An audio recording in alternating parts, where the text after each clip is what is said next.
Your prayers and your belief in God and morality demand that we leave behind the way that we have done things for so long, they say. This is what our predecessors did, and this is what made us valuable and important to begin with. What would make us special now? What would give us value then if we adopt a culture of tolerance, of friendliness, of good faith and fair dealing, of anti-racism? You don't want to be deported? Submit to our white supremacist religion. But their power and hubris deceived them.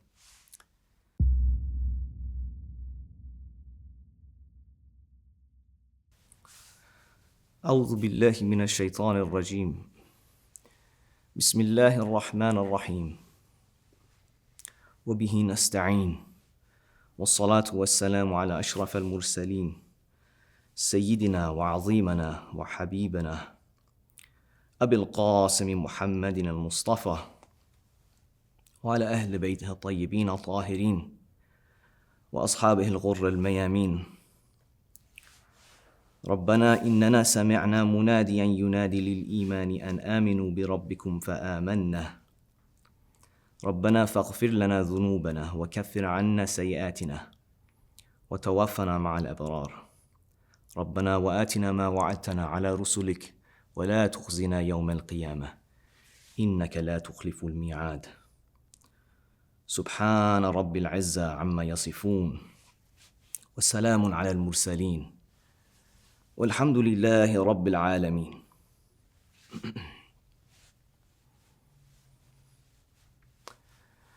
What to say about the last week?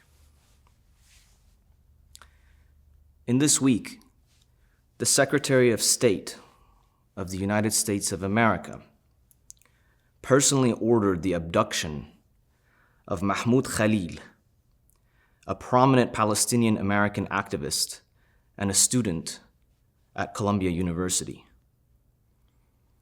He was abducted by thugs from ICE, Immigration and Customs Enforcement, and he was taken to Louisiana to be put in removal proceedings.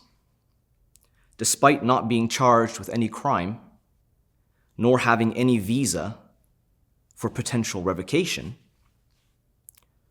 Marco Rubio revoked Mahmoud's green card and signed off on his deportation using a very archaic provision of the INA, the Immigration and Nationality Act, which states, Section 237A-4CI, which states that an alien whose presence or activities in the United States, the Secretary of State has reasonable ground to believe would have potentially serious, adverse foreign policy consequences for the United States is deportable. Ironically, this very provision was used to target Jews for inadmissibility under the auspices of being suspected as Soviet agents. Andrew Silverstein wrote about this for the foreword. You can read it there. How Mahmoud Khalil meets this threshold seems to elude even DHS officials themselves, who have demonstrated a laughable ignorance of the very law for which they purport to be executors. Try yourself listening to the DHS official Troy Edgar blither his way through an interview with NPR on March 13th. I have never heard incompetence like it in my entire life. Mahmoud is now in detention in one of the most infamous ICE detention centers with a horror and horrid history of abuse. A great many detainees have died under very questionable circumstances there since 2016. Detainees do not receive medical care. The food is virtually inedible. There have been at least 35 documented cases of sexual assault. The conditions, in short, are abysmal. Detention centers are big business, of course. ICE rents these centers, and according to Silky Shah's new book entitled Unbuilding Walls, Why Immigrant Justice Needs Abolition, since 9/11, private prison companies began building prisons on pure speculation. Private prison companies began building prisons on pure speculation. What's the speculation? That the mere building of the prison will see it filled with detainees. And the statistics show that that is indeed the case. What will come of Mahmoud's nightmare remains to be seen. And I'm very heartened by the support that he has received. But he's not the only one. And he's not the only one that has been targeted this week. This week alone, 22 students from Columbia University were suspended, expelled, or had their degrees revoked by the administration. Degrees revoked. But the targeting is not limited to students either. No. Dr. Khalil Dotaghi, an Iranian-American scholar of international law and geopolitical economy, was also suspended from her position as deputy director of the Law and Political Economy Project at Yale Law School. Dr. Dotaghi naturally suspects that the suspension was motivated by her pro-Palestinian speech and solidarity. And I have no doubt that that's the case. But Yale contends that an AI-powered Zionist platform called the Jewish Onliner made reasonable, believable allegations that Dotaghi somehow supports terrorism. This platform is completely AI-generated. There is no human author of this article to scrutinize. Much like the bombing campaign that took place and takes place in Gaza, they have even now streamlined this process of ruining people's lives and careers through the power of AI. Someone just comes and clicks a button that says, publish.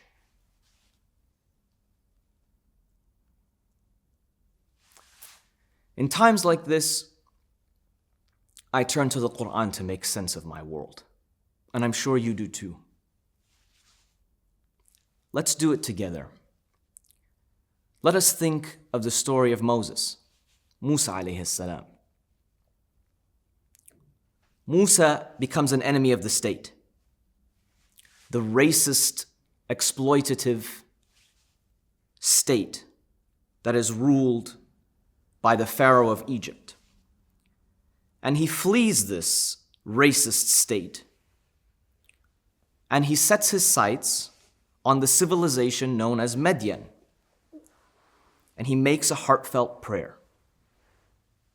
وَلَمَّا تَوَجَّهَ تِلْقَاءَ مَدْيَنَ قَالَ عَسَى رَبِّي يَهْدِينِي سَوَاءَ السَّبِيلِ. This is in Surah Al-Qasas, verse 22. What does he say? He says, the verse says, and as he turned his face towards Medan, he says, perhaps my Lord will guide me onto the right path. A story like many other stories of refugees, migrants, immigrants, who have been forced to leave their homes due to suffering indignity, due to suffering the removal and the denial of their inalienable rights as human beings. So as he approaches Medan and reaches Medan, he encounters two women who need help watering the flock of the sheep. We all know the story well.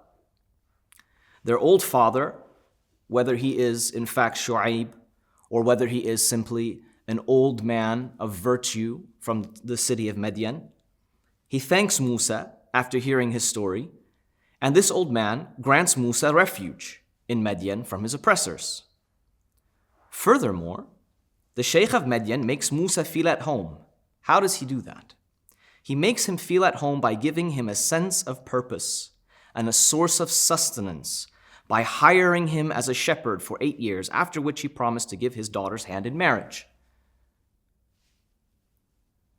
Moses gratefully accepts and even completes 10 years rather than the 8 years that was contracted.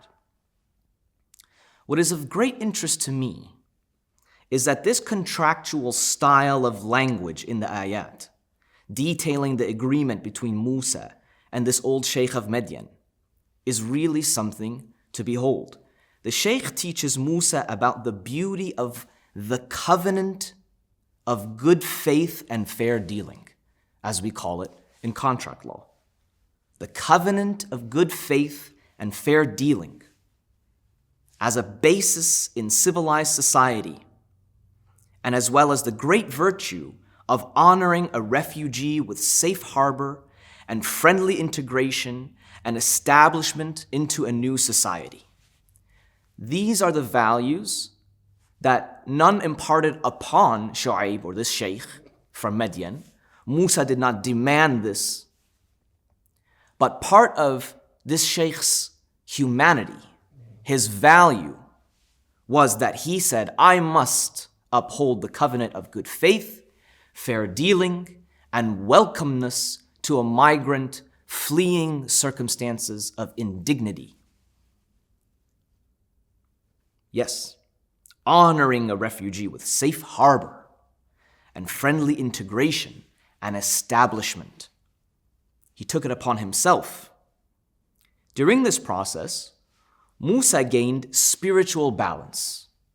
He learned and gained Medan.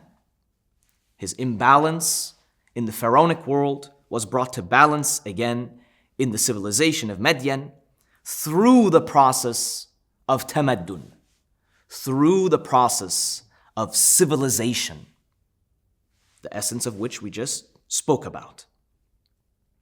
And thus he cleansed himself of the toxicity of pharaonic Egypt. This was the key, integral, requisite moral preparation that Musa needed in order to receive the prophetic task of bringing the call and calling Egypt and the Israelites back to the proper balance again. He receives this charge in the sacred valley of Tuwa with Ta, which is the valley of Tawr Sina or Tawr Sinin, as I spoke about in my previous khutbah. Ta-Sin or Ta-Sin Mim, Tawr Sinin. Tawr Sinin, Medan, Tamaddun, development of the human being, insan, development of the human being by way of civilization and balance. As I contend, Tawr Sinin, the mount of humane development, تطور الإنسانية إلى تمدن والميزان. For the rest of his life, Musa finds himself on the path of service, continuously tasked with setting the scales back to a state of mizan whenever and wherever they lose the balance. That is the life, that is the seerah of Nabi Musa alayhi salatu wasalam. Should I invoke the immigrant experience here? Many know the immigrant experience. Immigrants that came to the West or left their homes and went to different places in different countries, or refugees, did not leave to go and have a picnic. It is difficult to leave one's home. It requires and demands sacrifice and extreme conditions to push someone to do such a thing, to leave their homeland, to enter a strange land, not knowing whether they'll have water to drink, food to eat, or a place to sleep. This is the story of so many of us, and this is the promise that so many of us took into consideration when we came to the West. Seeking refuge. Seeking refuge should be an inalienable right for all human beings. An inalienable right. on the level of the right to breathe. If you do not hold this value, in my humble opinion, you are no civilization at all. You are a bastion of fasad, of corruption, and you rebel against God Himself. أقول قولي هذا واستغفر الله لي ولكم وأسأل الله يستجب لكم. بسم الله الرحمن الرحيم. الحمد لله رب العالمين والصلاة والسلام على أشرف المرسلين سيدنا ونبينا أبي القاسم محمد المصطفى. اللهم صل وسلم وبارك عليه وعلى آله. But what of Medan? This place that Musa knew to turn his face towards when he left Pharaonic Egypt. He left on a whim and on a prayer and on the hope that God may guide him on his path. Which way shall I go? And he turned his face to Medan. Why did he do that? What was special about Medan? This land, Medan, was the land that prepared the ark prophet Musa for a life filled with monumental acts of service. Monumental acts of service to God through establishing justice and equity. The story of Shu'ayb and Medan is incredibly important and pertinent to these trying events over the last week. We said that Medan represents civilization. Civilization is what? It's a place of safety. It's a place of refuge for the downtrodden, a place of honest bargaining, a place of moral contribution and development. When Musa arrived to Medan, he learned about tamaddun and civilization, as we said in the first sermon. But in Shu'ayb's time, Medan was quite the opposite. It was a place of fasad, corruption, imbalance. The society of Medan began as a small population, according to the Qur'an. And according to my reading of the verses, over time, Medan grew. And it produced an elite caste, which was exploitative. This caste exploited those whom they kept in the lower caste. So where did they get this caste from, if they began as a small group of people and then they grew? Well, I believe that just like Musa was a refugee that came to Medan, many refugees in the area were drawn to the blessed power of the valley of Tuwa, of Mount Tor, and on the way, they came upon Medan, just like Musa did.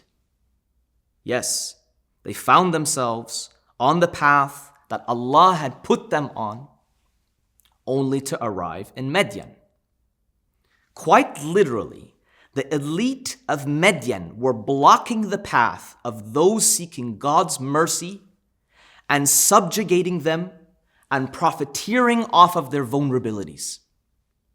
That is why Shu'ayb tells the Medianites, فَأَوْفُوا الْكَيْلَ وَالْمِيزَانَ وَلَا تَبَخَسُوا النَّاسَ أَشْيَاءَهُمْ وَلَا تُفْسِدُوا فِي الْأَرْضِ بَعْدَ إِصْلَاحِهَا.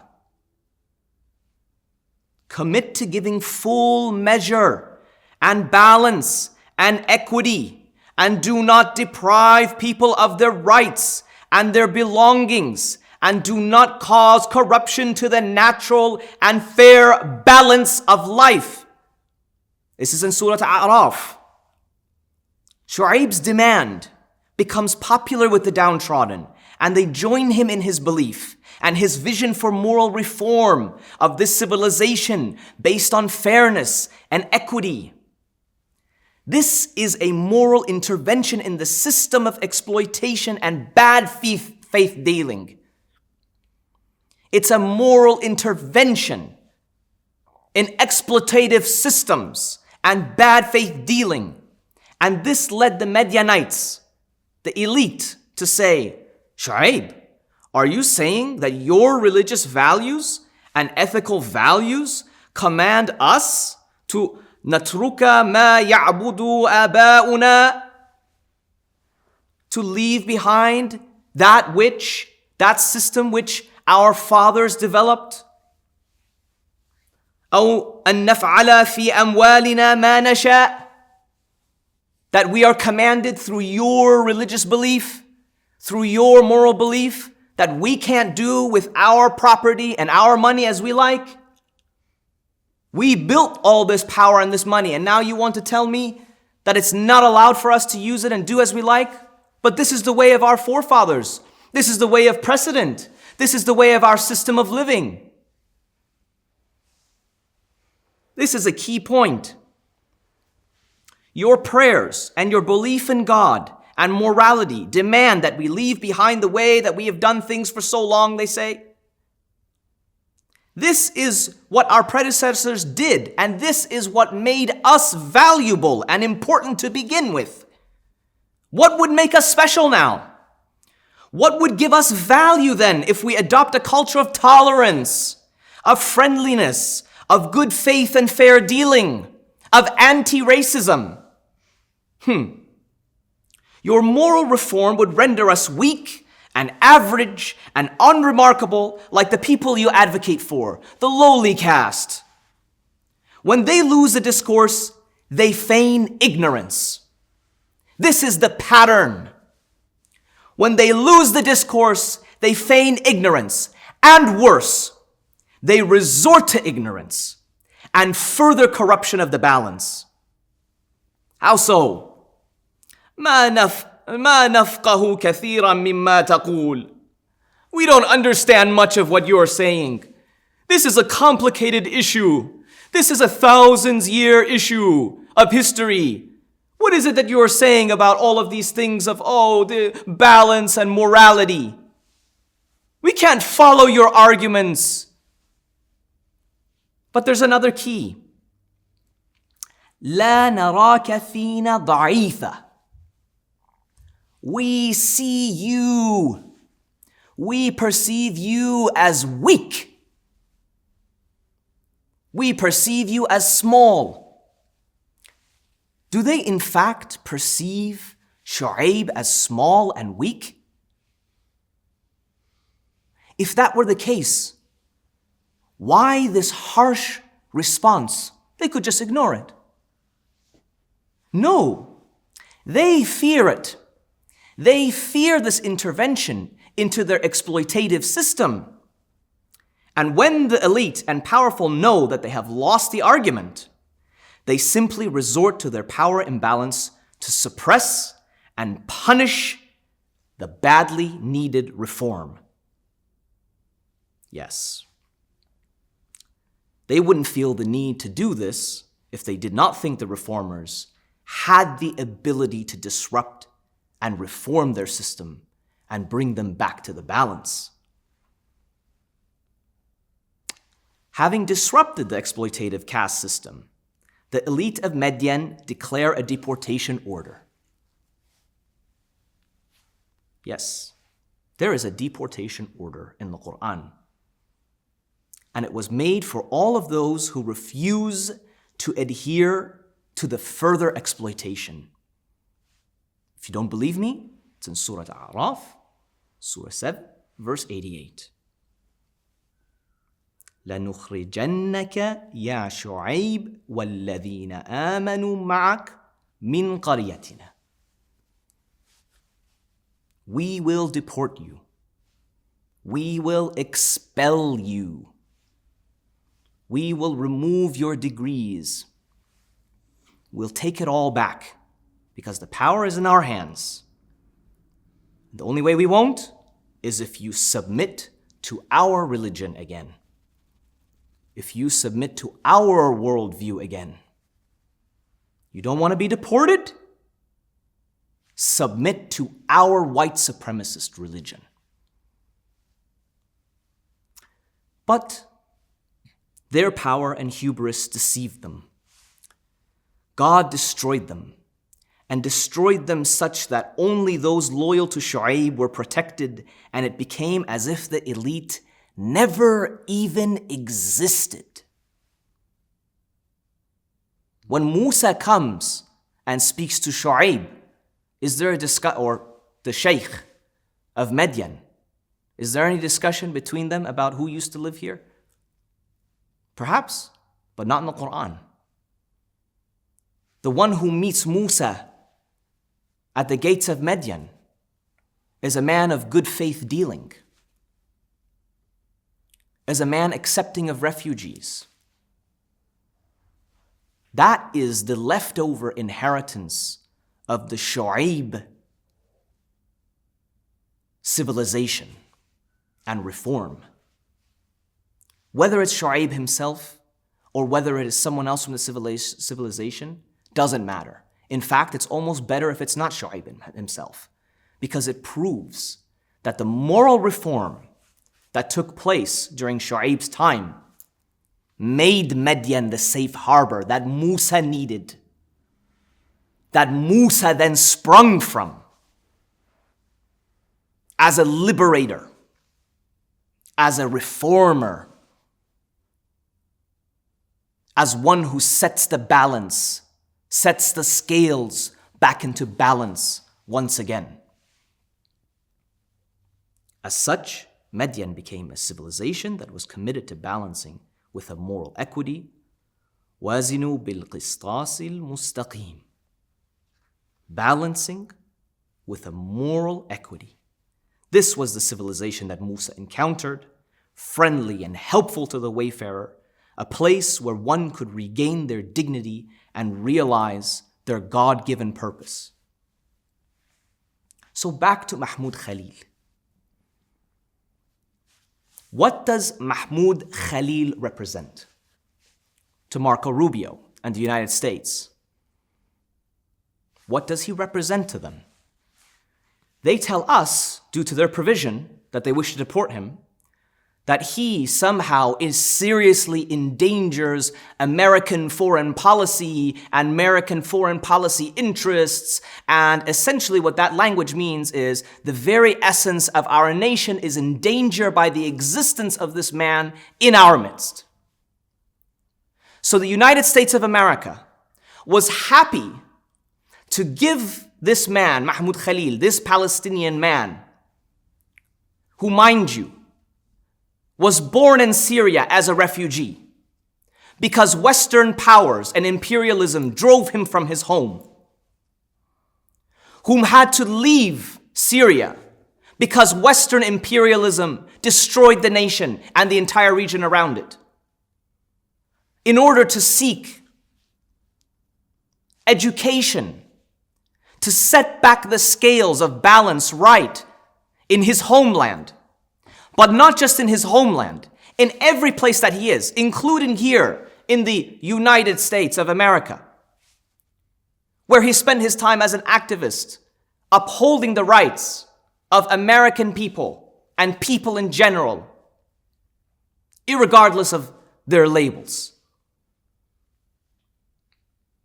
What is the difference between Marco Rubio and the elite Medianites?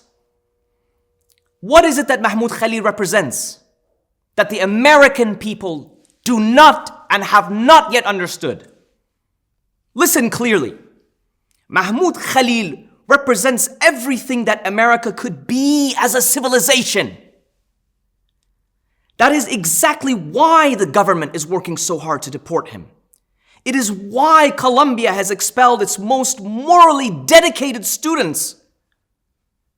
The American government and the powerful entities allied to Western imperialism need Americans to believe. They need them to believe that Mahmoud and pro-Palestinian advocates are sworn enemies of Western civilization. The reason is Mahmoud and his supporters are nearly identical to Shu'ayb and his followers, while the US government, the oligarchs, the corporatists, and the university administrations who profiteer off of education, who profiteer after those seeking God's portents in the form of education, an inalienable right like education and refuge and freedom of travel and freedom of expression. They profiteer off of the backs of our brightest and our most moral These administrations are identical to the exploitative elite Medianites whom God destroyed.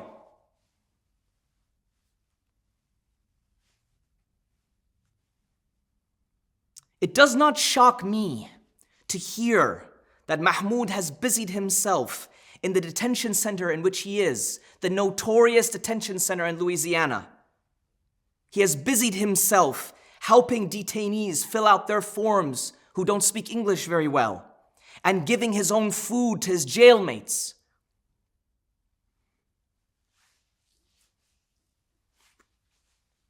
Mahmoud is the living legacy and the inheritor of Shu'ayb and Musa. He is a Palestinian, and this is how Palestinians have been raised for a millennia. This is how Muslims have been raised for a millennia. He is living legacy of Islam and the Qur'an. The Medianites were happy to exploit those seeking refuge from a life of indignity. But the moment any of these refugees dared to disrupt the elitist caste, to reform the civilization for its own sake, they were prepared to expel and deport and incarcerate every last one of them. The powerful elite in this country know damn well what pro-Palestinian advocacy is at its core. What is pro-Palestinian advocacy at its core, America? What is it? At its core, pro-Palestinian advocacy is salvation for all civilizations, Western civilization included. If Mahmoud were made the most powerful man in America, think, how would he use that power? Would he profit off the backs of immigrants and migrants and criminalize their very existence and punish them with incarceration and deportation? And if they dare disrupt his system of profiteering? Or would he abolish these detention centers and make education free for all? But the thing about Mahmoud and his companions is, regardless of how much material power they have, they are dedicated to traversing the realms of injustice and imbalance with an unshakable determination to set the scales back to balance again. This is what the American empire fears the most. This is what the Medianites feared the most. So they said to Shu'ayb and his followers, "We see you as weak. We see you as weak. And this is what we're going to do. We're going to mock you on our social media and blast your face on the page and say, here, look how weak you are. We can crush you. We can grab you and abduct you from your home in front of your own family and throw you in a bus, and no one knows where you went. And you're thousands of miles away in a matter of seconds. And you don't have jurisdiction in New York anymore. We get to say what's jurisdiction. There's no review of where jurisdiction is because ICE and DHS has wide latitude about moving prisoners wherever they deem necessary. That Marco Rubio can simply come and we'll revoke a visa. He doesn't have a visa. He entered on a student visa. The student visa is inoperable. It's moot. It doesn't exist. He did a change of status. You fools who don't know a damn thing about law. He filed a change of status, I-485, from his student visa to a permanent resident status. There is no visa to revoke. There is no visa. There is a green card. And when they show up to his door and they say, go and get us your visa, you are here on a visa. And they say, no, I am here because I am married to a US citizen who applied for me, I-130. And your USCIS, rotten USCIS, approved my bona fide marriage. And I went through all of the interview process. And this dinky system said, green card for you. You seem like a sharp guy who will help our economy and who will pay gobs of money to Columbia University, who will raise our prestige by the academic exploits and the academic amazing, accomplishments that you're able to bring, you will bring glory to the United States and we will exploit you for it. And the moment that you open your mouth against us, we'll jail you, we'll abduct you, we'll throw you out of our civilization because we are not civilized. We are lower than beasts. That is the American imperial system. What do they fear about Mahmoud? They fear that Mahmoud would be the salvation of America. That Mahmoud would be America's own salvation. That Americans would suddenly awake and realize that all along the most powerful entities in this country have meticulously crafted a moral deterioration for the sake of power, money, and influence. They fear that Mahmoud could awaken Americans to this fact.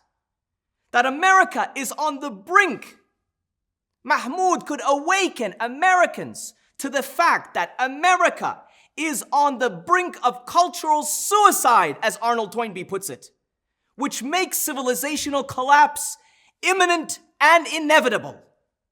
The elite entities fear that Mahmoud might make Americans realize that at its very core, the Free Palestine movement is an ancient, prophetic reform movement that seeks to reestablish pure morality as the absolute central value system for civilization. They fear that Americans will realize that to free Palestine means to free America from itself. That America could be the land which Moses will flock to and take on the task of setting the scales back to balance in every last corner on earth. Never forget that the elite Medianites attempted to deport Shu'ayb and end their own destruction as if they never even existed. Their attempts to deport him resulted in their own destruction as if they never even existed. They thought themselves so powerful to call Shu'ayb weak, to call Mahmoud Khalil weak, to call Halia Dotaghi weak, the students of Columbia weak, Momodou Tal weak. No, that insistence destroyed them as if they never had power to begin with. Despite the collapse of the caste, Shu'ayb and his companions lived on and became a bastion of truth and balance. And I tell you, if we continue this route, the same will take place in this nation. So my genuine advice to you, get behind every Mahmoud Khalil that you can, because empire never lasts. Empire never lasts.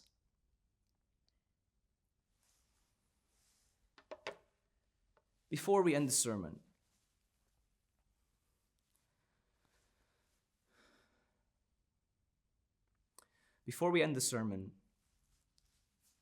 it is my sad responsibility to inform the dear Usuli community that we have unfortunately lost Sheikh Abul Fadl's father, who passed away in Egypt just this week.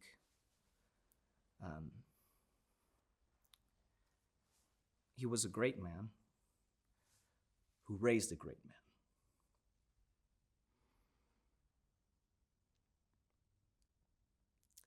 And I wouldn't be a man without him.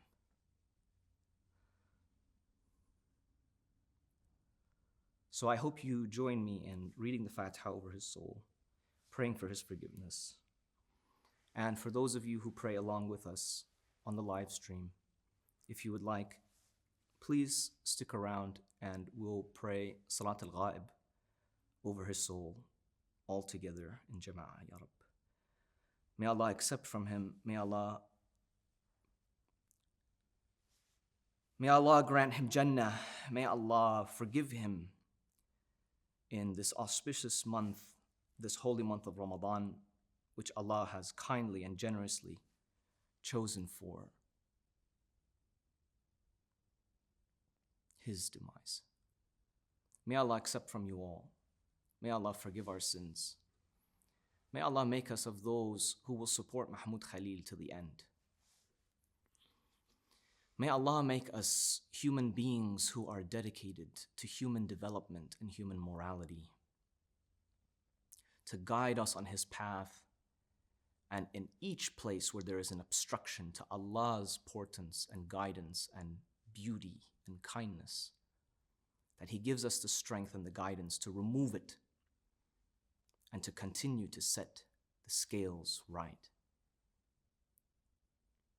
Pray for the soul of Madhat Abul Fadl. Pray for the strength of the Abul Fadl family. And forgive us for our shortcomings. وصلي وسلم وبارك على سيدنا محمد وآله الطيبين الطاهرين وأقم الصلاة.